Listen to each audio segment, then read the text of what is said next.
Assalamualaikum warahmatullahi wabarakatuh. Sahabat-sahabat sekalian, marilah kita dengar satu kisah tentang sahabat Nabi Hakam bin Kaisan. Rasulullah sallallahu alaihi wasallam dengan sabar mengajak Hakam bin Kaisan untuk masuk Islam. Ibnu Sa'ad meriwayatkan sebuah kisah dari Miqdad bin Amr. Berikut ini penuturan dari Miqdad. Aku telah menawan Hakam bin Kaisan dan ia diputuskan oleh panglima supaya dibunuh. Kemudian aku mengusulkan supaya jangan dibunuh dulu hingga ia kami hadapkan kepada Rasulullah sallallahu alaihi wasallam. Kemudian Hakam kami hadapkan kepada Rasulullah sallallahu alaihi wasallam dan beliau mengajaknya masuk Islam dengan kalimat yang sejelas-jelasnya. Melihat hal ini, Umar bin Khattab radhiyallahu bertanya kepada Rasulullah sallallahu alaihi wasallam, "Ya Rasulullah, mengapa engkau berbicara panjang lebar kepada Hakam? Orang ini tidak akan masuk Islam selamanya. Izinkanlah saya memenggal kepalanya agar dia masuk neraka Hawiyah." Tetapi Rasulullah SAW tidak menyetujui usul Umar radhiyallahu. Sampai akhirnya berkat kesabaran Nabi SAW, Hakam masuk Islam.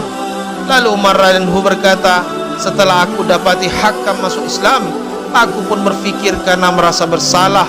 Aku menyesal dan meratapi ucapanku yang aku nilai mendahului Rasulullah SAW. Padahal beliau SAW lebih mengerti peristiwa yang akan terjadi daripada aku, walaupun aku hanya berniat untuk mengusulkan saja." Kemudian Umar radhiyallahu menceritakan bahwa Hakam bin Kaisan masuk Islam dan sangat baik agamanya.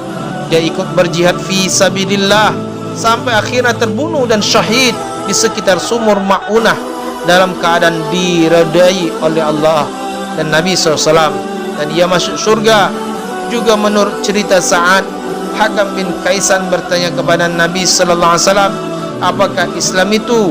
Beliau SAW menjawab, "Engkau menyembah Allah saja dan bersaksi bahwa Muhammad adalah hamba dan utusannya." Hakam pun berkata, "Saya sudah masuk Islam."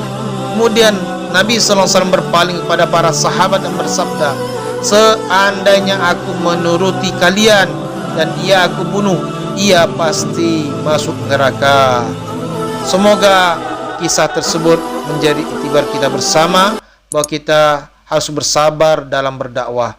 Subhanakallahumma wa bihamdika asyhadu an la ilaha illa anta astaghfiruka wa atubu ilaik.